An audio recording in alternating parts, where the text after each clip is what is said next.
Good morning mga inday, mga dudong. What a nice morning here and first morning in Bohol. So time check, it's 5:40 in the morning and ang lamig mga inday. Maaga tayo nagising ngayon mga inday kasi we'll have another adventure. Unang day mga inday dito sa Bohol at ang gagawin natin ngayon is nag-book ako mga inday ng free diving lesson. So nakita niyo ba yung previous video ko na nag-dive ako kasama sa mga sardines, ng turtle. So gusto kong i-enhance yung swimming skills ko mga inday, yung diving skills ko, na mag-hold ng longer sa aking breathing sa ilalim ng tubig para makatagal pang makalangoy sa ilalim ng tubig mga inday. So kaya nag-book ako ng free diving class dito sa Bohol at mag-start yung free diving class mamaya mga alas 7 ng umaga mga inday. Mag-start siya ng yoga. So hindi pa ako nakapag-yoga mga inday, so first time kong mag-yoga dito sa Bohol. At one day yung class na kinuha ko mga inday. So yung presyo ng free diving dito sa Bohol is nasa 1,800. So nagbayad lang ako ng 50%.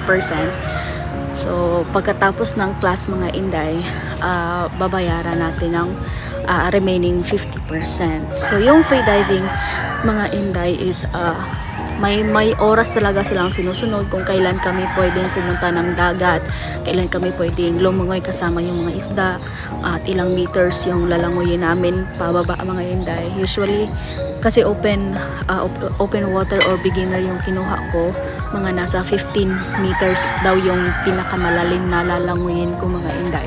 So hindi ko pa alam kung makakaya ko kasi yung nag free dive tayo mga inday ng mga sardines, malalim yung nilangoy ko doon. Tapos yung tenga ko, until now, may konting diferensya pa rin mga inday.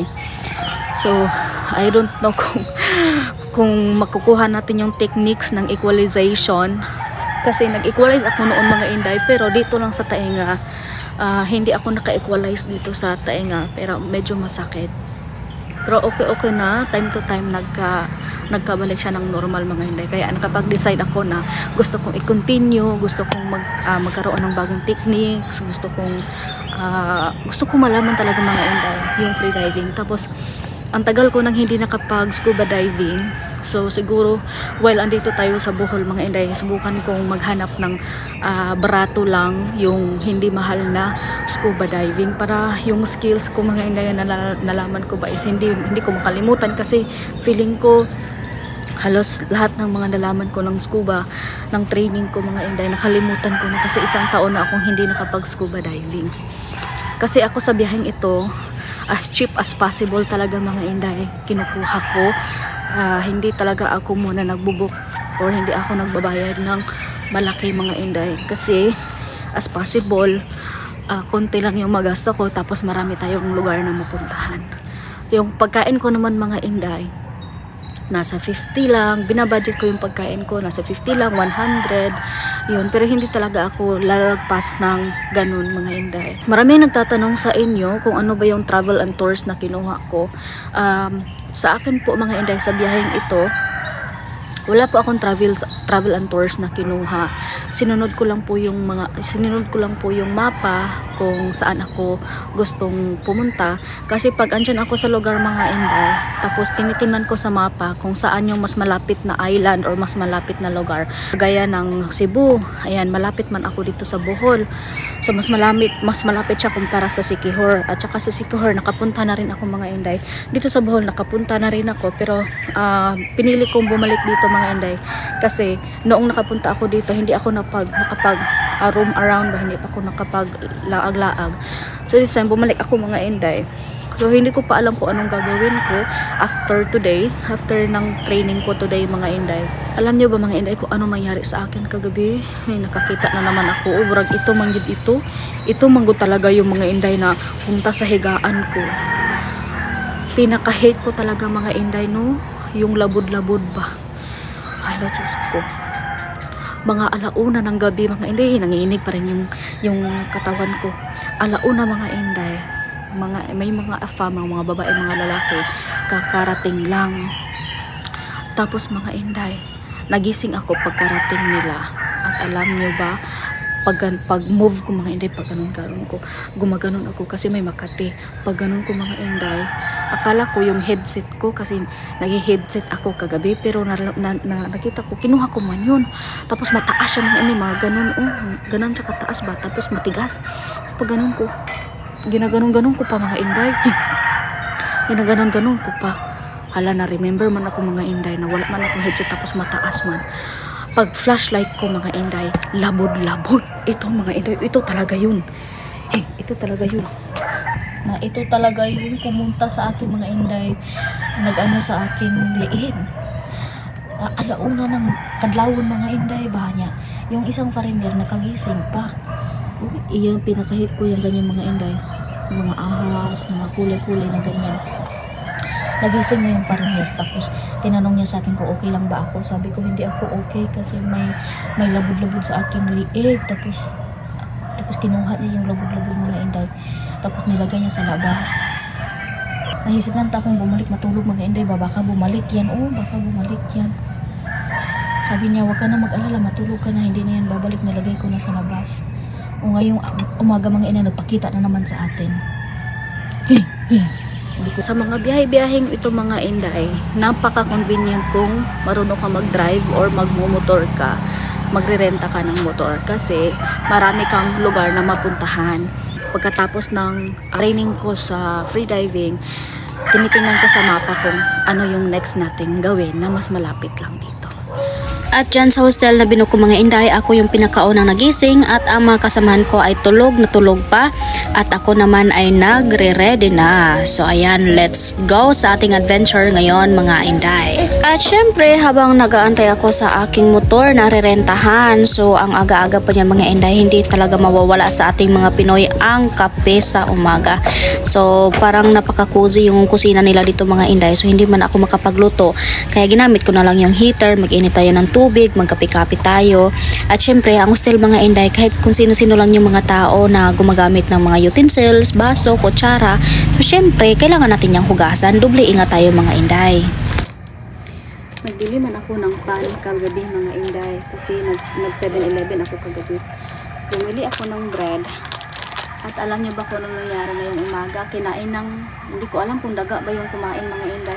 Ito kasing narentahan ko dito na hostel is pang inato lang dito siya mga inday ba. Kaya cheap lang siya kasi para talaga siyang old na bahay. Tapos ginawa lang nila ng ganito, mga pusi-pusi, pero marami mga buslot babangag.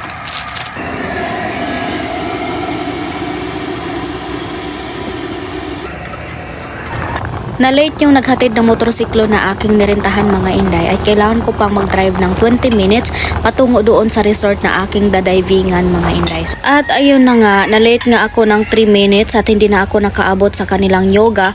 Pinipilit ko yung leader nila na mag-join ako sa yoga, pero sabi nila hindi daw pwede nang makadisturbo, kaya mag-antay na lang ako sa next na lesson mga inday. So while nag-aantay ako, kumain na lang muna ako ng light lang para sa ating diving mamaya mga inday, hindi mabigat yung ating katawan para mag-dive. Eto, naka-join na ako sa breathing techniques at saka sa ibang techniques mga inday. Tsaka pagka alas 10 ng umaga, kailangan na naming mag-transfer dito sa pool para i-apply ang breathing techniques at iba pang mga emergency na kailangan naming malaman. So, kailangan mo muna naming basain ang aming mga dive suit before kami pumunta sa pool mga inday, kasi yun yung patakaran nila dito. So, sa diving lesson na ito mga inday, isa lang talaga yung Pinay na nakasama ko dito. Ayan po si Ma'am Army, naka yellow green po siya.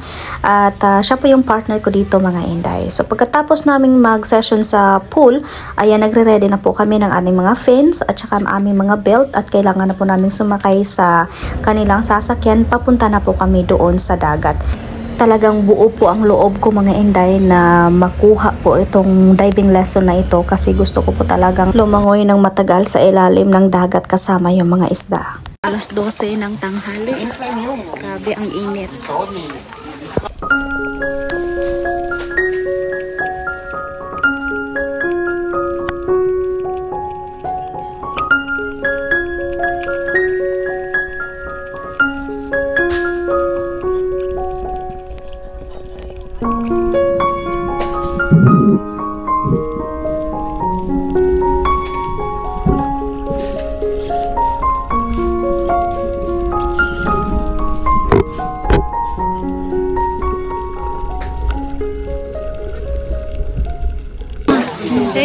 So kakatapos lang namin na free dive.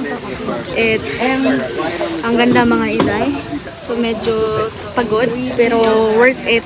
Worth it yung binayad ko mga inday. At may nalaman tayong bagong knowledge ngayon. So hopefully magtuloy-tuloy na ito.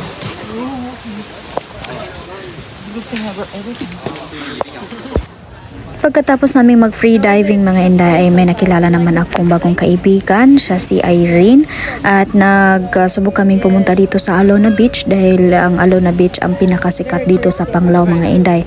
Yun nga lang, pagpunta namin dito ay medyo madumi yung tabing dagat nila mga inday. Dito sa Bohol, Panglao mga inday ay dinadagsa ng mga iba't ibang mga sari-sari mga nationality, mga tao. Very touristic po ang Alona Beach na ito mga inday. At itong mga kasama kong bagong na-meet ko dito sa table ko mga inday, sila yung lumapit sa akin kasi nag-iisa lang ako sa table. Sila yung lumapit at nakipagkaibigan. Galing sila sa Brazil at yung iba is galing sa Amerika at saka sa Canada mga inday.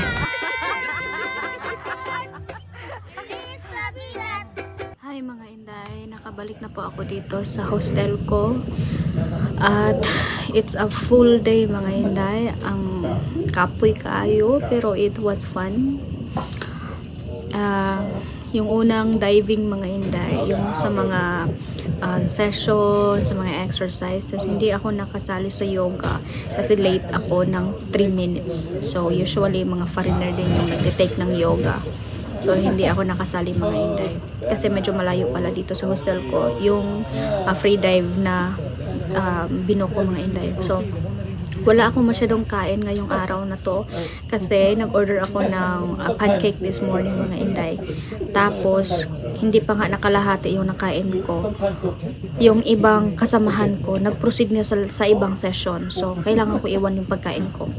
And then pagkatapos ng session mga inday, diretso na kami sa pool.